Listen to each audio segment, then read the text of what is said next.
MicroStrategy stock, we have a new called Strc, which guarantees 11.5 dividend per year, and we have really seen how the acquisition, the investment, Bitcoin from MicroStrategy has grown. Last week we had 17,000 Bitcoins. This week we expect to have 10, 11,000. If we continue this rhythm of acquisition faster than emissions, because we already have 20 million Bitcoin mined, only 1 million pending. I think it's 140 years for that million to be mined. Therefore, if we continue this trend, what's going to happen is that MicroStrategy will eat all the Bitcoin and the price will go up. Therefore, this new product called Strc is for those that really are looking after the dividends. Many, but if you are looking after the dividends, then the big tax-hungry countries will eat 60, 70% depending how your income tax bracket is. So I believe I recommend more go towards the stock,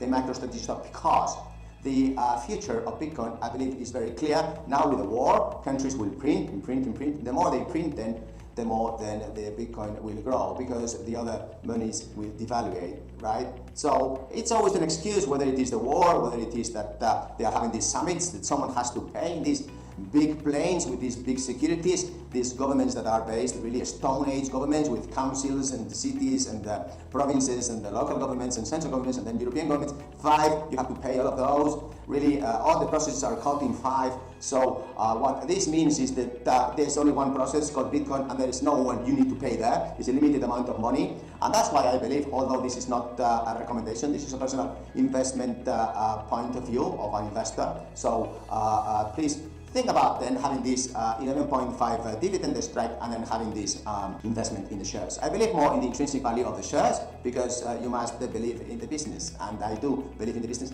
Perhaps very soon one government will start, for example, we have this Norwegian fund, or we have this UBS Swiss bank, and we have many that are starting to think about, should I stay MicroStrategy, should I go Strc? But either one thing is clear: are you going to invest in the old traditional stock, S&P 500 and so on? Well, if you get here 11.5 and then if you wait long term for the shares of a strategy, eat all these 20 million Bitcoin, only one left in 140 years and so on, well, I'd rather the stock side. Thank you, bye.